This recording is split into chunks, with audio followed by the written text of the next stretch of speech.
Hello, everyone, and thank you for joining us during NoDa Brewing Company's first ever Google Plus Hangout on Air. My name is Laura, and I'm the Communications Director at NoDa Brewing Company. I will be your moderator for today's Hangout, Kicking It with Chad NoDable style. As most of you may know, our topic for today is all about our NoDable Series. And here to tell us more is Chad Henderson, the head brewer. Chad has been with the company since before it opened in October of 2011, and in a little over 3 years, Chad has created over 170 unique NoDable batch beers. Also joining us is The Savage Way. Tori and Paula run a marketing consulting company here in Charlotte. When they aren't teaching social media, they're executing their sustainable media service known as Clean Graffiti. If you've been to our Run Club on Wednesdays and have seen the positive messages of encouragement along the route, then you've definitely seen their Clean Graffiti.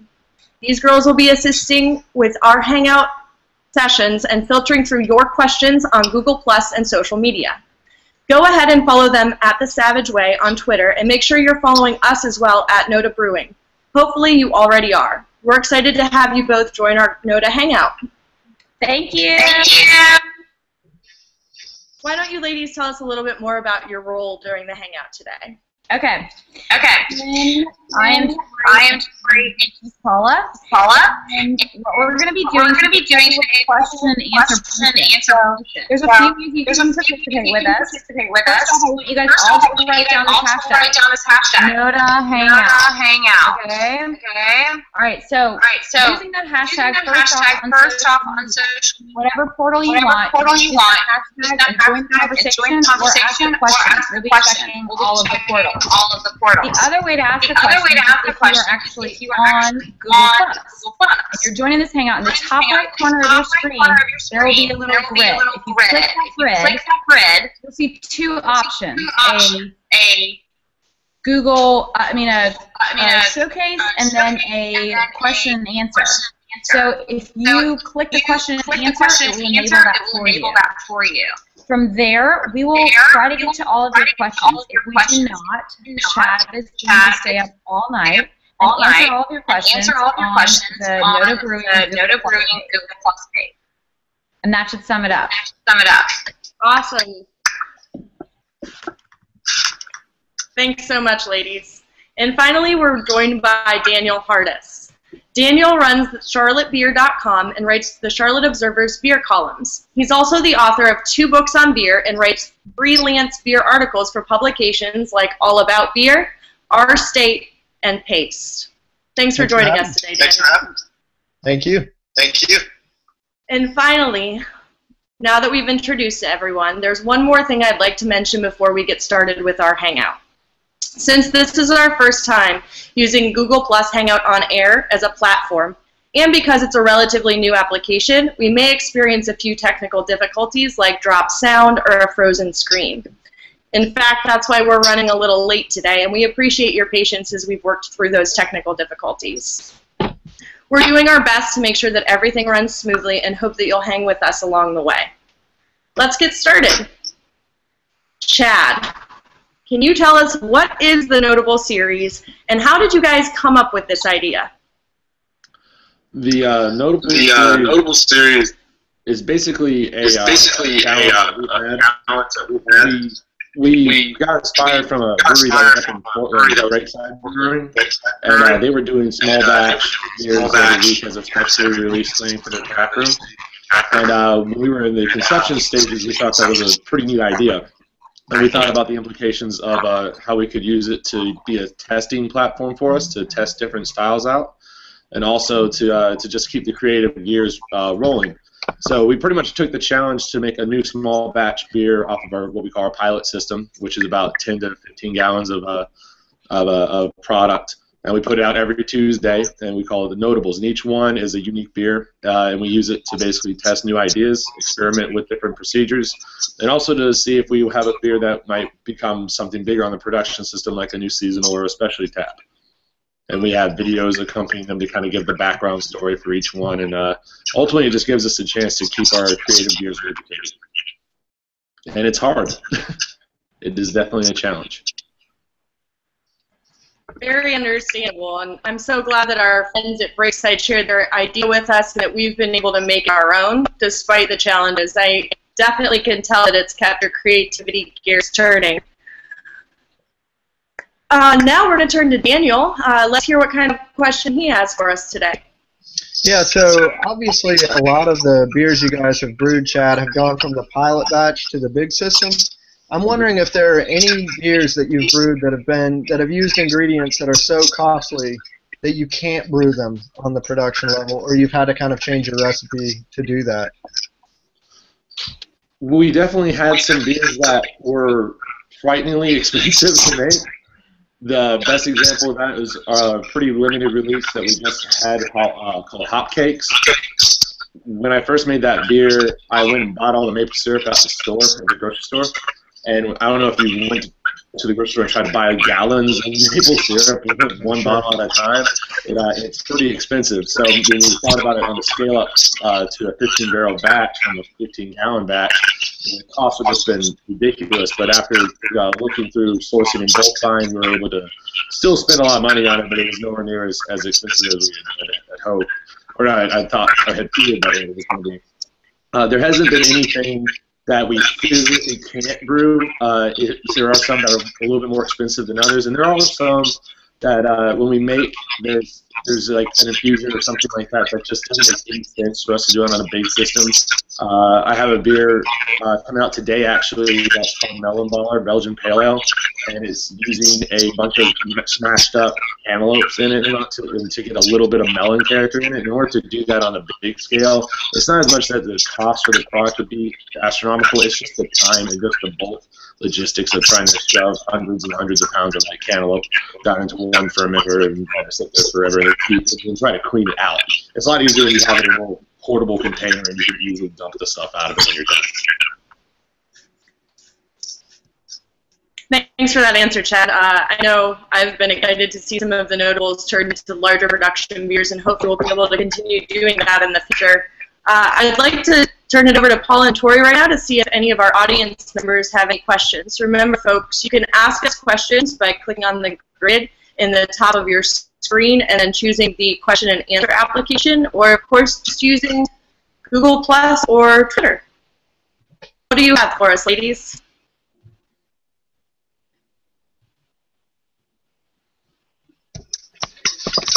All right. We don't have one yet, but can you tell us about the Charity Tuesdays? The Charity Tuesdays, the hashtag Charity Tuesdays. That's a relatively new idea, actually, that was been heavily. I don't. Lauren, did you actually come up with the idea of doing the hashtag Charity Tuesday? Yes, I did, Chad. Thank you. Congratulations. Yeah. So this is when we came into the latter part of 2014. One of the kind of challenges that we had was to take a look at using our NoDables as doing something a little bit more than just simply making a new beer over and over again. Because as wonderful as that sounds, it can get monotonous because you after a while just kind of have to keep catching up. So one of the things that Laura actually brought to the table was that the first Tuesday of every month we would have an employee that's not normally a production brewer, or usually not me. I make most of the batches on the NoDable Series, and basically that person would come up with an idea of a NoDable that they would like to see brewed, and then we would brew it, but it would basically be on their design that we would do it. They'd work with me on it, and not only would they have an input on the beer itself, they would pick a local charity to donate money to. So every time that you hashtag or link the video that would correspond to that beer, it would raise $1 for every beer sale, basically, to the charity itself. So we could add a new charity on top of the other charity functions that we do as a new function for the NoDables themselves. And I get to grow a mustache for the promos a lot as Don Brewing, which is pretty fun. Yes, I do love you as Don Brewing, maybe my favorite version of Chad. Yes, I do. One of the things that I've found interesting is how the videos have progressed over the years, and I'd like to show 2 brief clips so that you can see what I mean. The first clip is from the NoDable Abby Dabby Doo, which is a parody of Scooby-Doo created for an Abby Pale Ale made with Megner and Tettnagar hops and fermented on Westfall yeast. I'm going to share my screen now. Please hang with us as we may experience a few technical difficulties.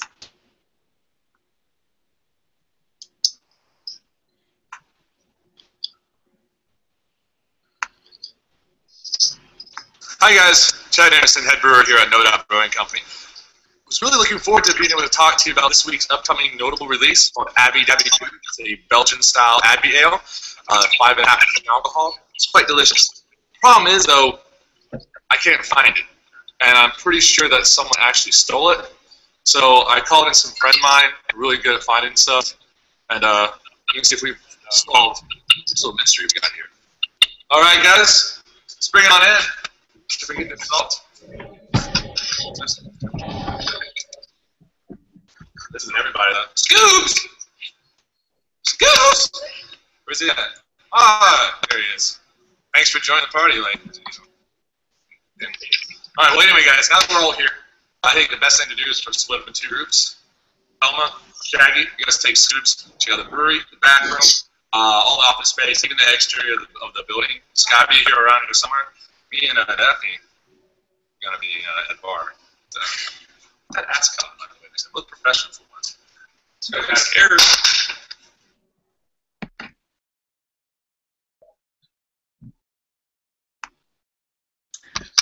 And in that clip, we can see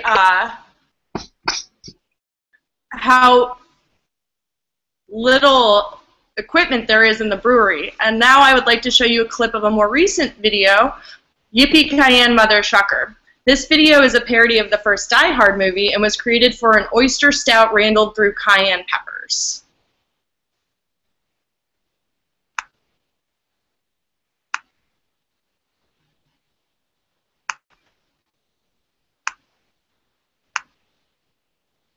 Thank you so much for joining me. I'm going to make this very simple for you. In your cooler is the last keg of NoDa's Mother Shucker, and we know that you're intending to use it as a notable beer, infused with cayenne peppers.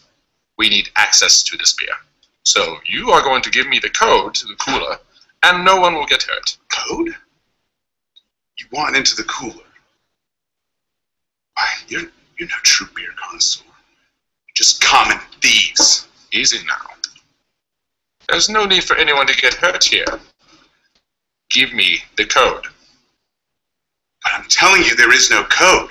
We don't keep it locked. Then there's no reason for you not to give the code to me. Seriously, there is no code. It's unlocked.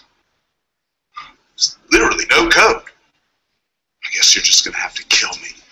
Well, suit yourself. Hans!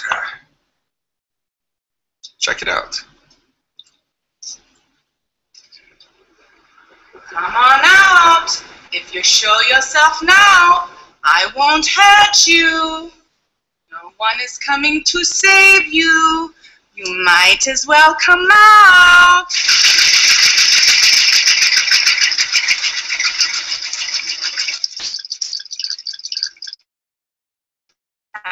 You're police. There are rules for police. Yeah, that's what my captain keeps telling me. Ah! Ah! Where are you going? You've got nowhere else to go. Next time you have the chance to shoot someone, take it. Thanks for the advice. Sriracha.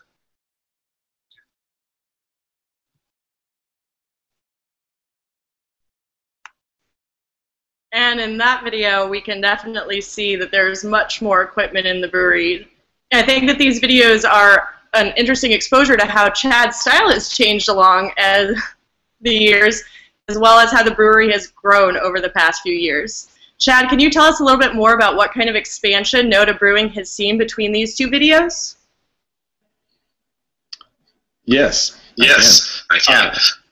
Basically, when you see the first video, with my complete lack of beard and pink scarf, you see basically there's like one fermenter behind us. I'm pretty sure we were within the first 6 months of operation when that was filmed. When we started, started with 75 barrels.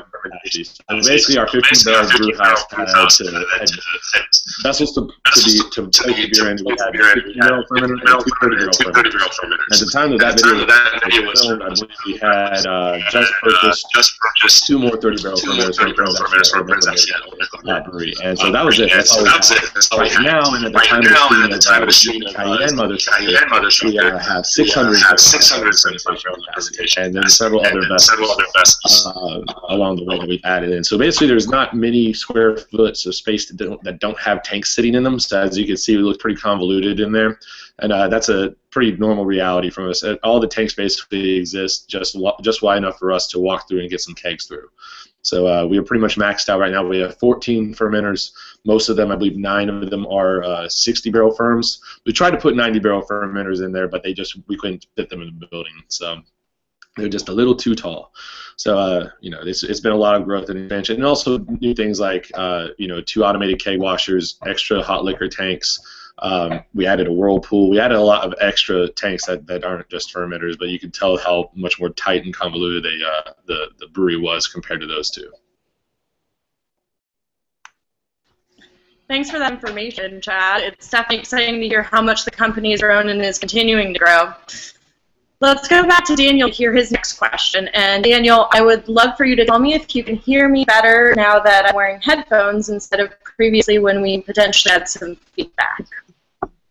Yeah, everything sounds great right now. And Chad, I would imagine as many notable beers as you've done, you're always getting the chance to brew something unique, something interesting. But is there any style season or just not the right time? Can you say that one more time? It actually faded out right when you said, is there any style, and then I didn't hear anything else after that point. Sure. Yeah, is there... I'm actually going to take it over from here. Daniel has some internet connectivity issues, and I asked ahead of time what some of his questions may be. He would love to know if there's anything you're dying to brew right now, if there's a particular style or maybe a particular ingredient that you would really like to use. Given that you've brewed so many notable beers, what's on your mind right now? I would love to be able to do a series of lagers, actually. Some Doppelbox, Baltic Porters, kind of the bigger, heavier lagers. I think that'd be really fun to do. Chad, I'm sorry, dear. May I interrupt you? We lost your video feed. Mm-hmm. Are you still? But we're going to listen to your sound, so hopefully it will come back. I just wanted to let you know to maybe keep an eye out for that. So you said a lot of Baltics and lagers? Well, Baltic Porters are lagered porters. I'm saying we don't do a whole lot of lagers right now. I'd like for us to jump into that realm. Not related necessarily to the notables, but in general, I'm really looking forward to brewing sours. We have plans to do a sour program at the brewery with the new production facility opening up. That's going to really open up the current facility for a lot more barrel aging and things of that nature. So we already have some. There I am. All right, cool. There's already a lot of plans in the works to start pumping some sours out. The big thing with sours, it makes them not as easy to do on the notables. And we've done Berliner Weisses and things like that. But as far as large scale, or not as really large scale, but large complex sours, they take a really long period of time to make. The lagers also take long periods of time, much longer than the ales do. And this is one of the complications when you're trying to make a new beer every single week. You have to really plan it out pretty hard. It appears that we have lost Chad's audio feed at this point. Let's check back in really quickly just to see if it potentially has come back. Can you hear me, guys? Anything? Nothing there. I'm going to turn it over to Paula and Tori very briefly to see if we have any questions from our audience.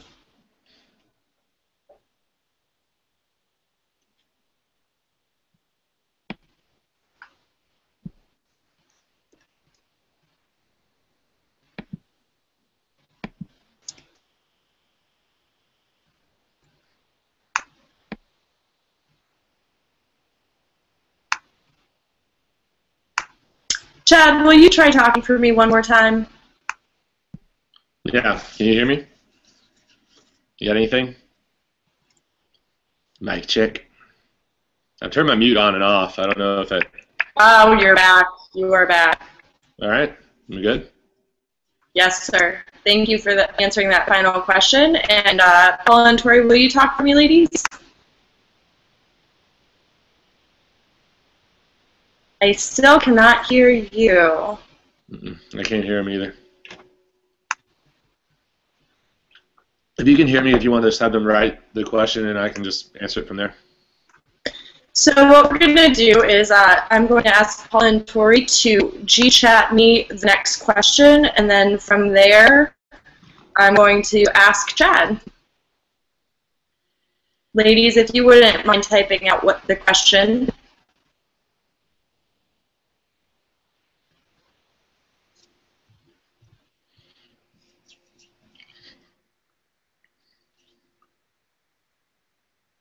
Chad, while we are waiting for them to type out their question, I would love to know what's the craziest video filming conundrum that you've ever experienced, or maybe just something funny that's happened on a shoot.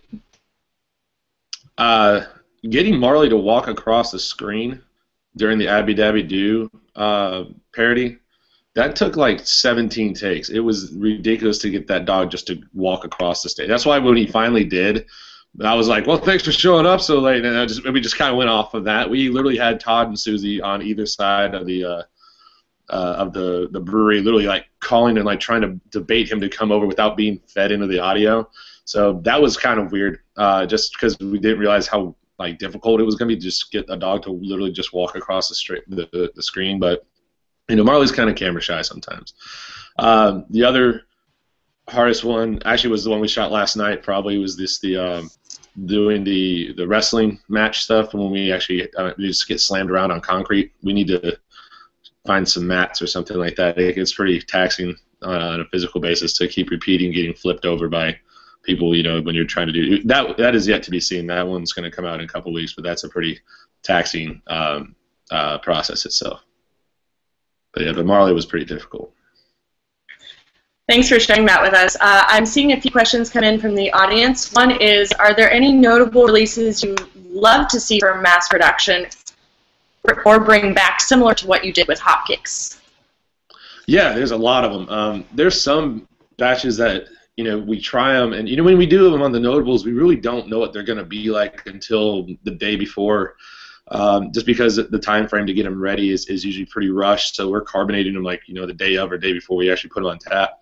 And then sometimes we're like, wow, this is really, really good. Let me see if there's any of them that stick out. Because the ones that are really awesome, we do just like, let's go ahead and just brew this. You know, this is really good. I know we recently did a Chipotle porter.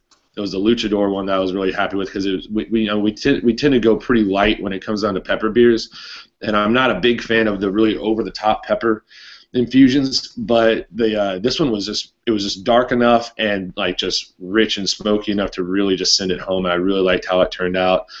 Another one I really enjoyed was we did a barbecue beer for the. I'm probably messing up the name, but the North Carolina Barbecue Map Kickstarter that one of our former keg washers and a friend of mine, Paul Bright, helped design and brew with me. And it was basically a red ale with this really nice savory smoky character and like slight pepper notes, and it was awesome. And I'm not a big pepper guy, so that's one of those things that's like one of my favorite beers that we do is Hot Pistol.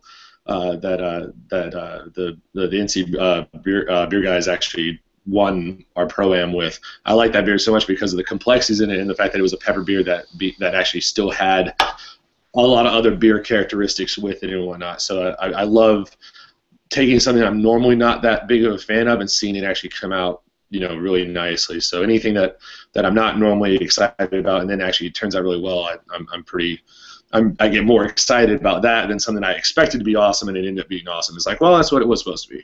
You know, but something I'm like, we'll see how it goes. And then all of a sudden you're like, wow, that was actually really cool. So, yeah, the barbecue beer was really awesome. Thank you so much for that answer. I'm going to ask 2 more questions from our audience, and then we'll go ahead and wrap up today's Google Hangout. We also have a question from Brew Public. Do you ever get stumped on coming up with recipes? Yes, all the time. There's not all the time. It was when it was the beginning of our life as a brewery, it was easy because everything was an option, and the fact that we've taken a stand of never repeating a notable has made it really hard, to sit. Because you can get technical, like, oh, we added 1 different hop this time to this beer, and it's basically the same. You can kind of cop out like that, but we really like to keep the styles different, week to week, and keep them varied pretty well. And the fact that we have to make them in such a short period of time, it eliminates sours from being like a real reality as a potential notable, unless we just store like 1 little fermenter away and just like kind of forget about it for a year and a half, and then like come back to it and hope to God it's all right. And also, hurts us making lagers, without a lot of planning involved, because it ties up on, some of our smaller fermenters so that we can't use them to cycle through all the other beers. There's a lot of times when we just catch ourselves and we're like, oh God, we don't have a notable for 2 weeks from now. What is that? What are we gonna do? And sometimes, and one of the blessings of the videos that accompany the beer is that sometimes the video idea, and actually many times nowadays, the video idea comes before the idea of the actual notable recipe itself, so we can fit the beer to the notable as opposed to trying to fit the notable video to the beer. And a great example of that is our Batman videos tend to, go off of like, oh, who's the next villain that Batman gets to face, and let's take an aspect of that character or a thing that they said or something like that. When we did the Bane video, and actually the Joker video too, that both of those beers were named after a saying that the villain had. And we have some more that are coming up, and they're based around like the idea of what the villain is. So we can formulate the beer to the video, so that kind of helps us with that. But yeah, there's a lot of times we get stumped, and we just kind of look at what we have brewing and take inspiration from that, and to see what we haven't added to a different style before, and just kind of wing it and see if it works or not. And then in that case, it becomes once again into the experimental character of what the notable beers are, because sometimes they're like, oh, I have this idea that I really want to work with, and sometimes they're, what if this beer could be a specialty beer? And then there's the times like, we hadn't tried this before. How would this work? How much of this could we put into this to make it turn out decently or overdone or whatever? So some of them are kind of just like, we're just kind of testing the waters with this concept and seeing where they go from there. So that's when we do get stumped, usually it becomes one of those sorts of notables. Thanks, Chad. I know I really enjoyed helping to come up with some of the video ideas, and then seeing how you can create a beer just based off of something as simple as a Batman parody. Our final question of the day is from Craft Carolina, and that question is, are there any breweries that you would love to partner with or collaborate with, local or regional? Yeah, a lot of them. We last year we didn't do as many collaborations as we did the year before that. The year before that we did like 7 collaborations. So we've been pretty pro collaboration since our beginning. We have several coming up that I don't think we have officially announced yet, but I think one that's safe to say is we'll be continuing our annual collaboration with Front Street Brewing out of Wilmington. We also have another pretty major North Carolina local brewery that we'll be collabing with, and we haven't, I think, released the official word on that yet, so I don't want to jump the boat on it. But I think that's going to be a pretty big deal. Ones that we haven't talked to yet that I'd love to work with is pretty much anybody that I've met at these big festivals. Probably just out of the blue, doing Dogfish Head with Sam Calagione, just because he was my idol in the early days of trying to figure out if I could be a brewer or not. Any of the guys at Founders, I just think they make absolutely amazing beer. The guys at AleSmith and Lost Abbey and Perennial, like you meet these guys at these Great American Beer Festival or CBC, and then we all have stuff in common because obviously we're all making beer, but you idolize the stuff that they make, and you just really want to see it happen. We're actually going to do a collaboration that I'm really excited about. I get to fly out to Portland and the guys that we took the concept of the NoDables with, Breakside Brewing, we're going to do a collab with them. As many of you probably know, we won the 2014 World Beer Cup for the American IPA, which was a huge deal for us, probably the biggest accolade we have ever gotten and probably ever will. And that same year at the Great American Beer Festival, Breakside won the American IPA for that competition. So since we already had an existing relationship with them, I went up to Ben Edmonds, their brewer, and I was like, we got to do a collab. We got to do the 2014 GABF and WBC American IPA gold medal winners. So we're going to do a double IPA made with hops that are both familiar and also unfamiliar to each one of our breweries, and honey from Portland and honey from North Carolina. So it'll be a honey double IPA that puts a little bit of east-west spin on it. So yeah, I'm up for always collaborations because, like, again, I love to brew beer and I love to do different stuff. So anybody that I can get along with on a personal level, which is most brewers, and then I want to collab with them. Thanks so much. We're going to go ahead and wrap it up for today. And I would just like to thank everyone so much for joining us and being a part of the conversation. After this hangout is over, it will be available on YouTube, and we'll be sure to post the link on social media. Please feel free to spread the word and share this video with your friends. We've really loved hanging out with our fans and hope that you can come hang out with us every month. In fact, you can look for our next hangout to be held sometime at the end of March, and we'll set a real day and time in the near future and announce it via Facebook, Twitter, Google+, and our newsletter. If you haven't had a chance to sign up for our newsletter, it's super easy. Just go to www.nodabrewing.com and click the drop-down box. It looks like 3 horizontal lines, and then click on the newsletter tab. From there, we'll just need your name and email address. I hope you all enjoyed hanging out with us today and persevering through the technical difficulties. I'm sure that we will learn many lessons as we continue to do this throughout the months that are coming, just like we've learned many lessons from doing the NoDables throughout the past 3 years. And don't forget, guys, you can join us in the tap room today between 4 and 8:30 for this week's NoDable release that Chad was talking about, the Melon Ball Belgian Pale Ale. It's a pale ale brewed with cantaloupe and pears. I hope you all have a great day. Thank you. You've been notified. You have been notified.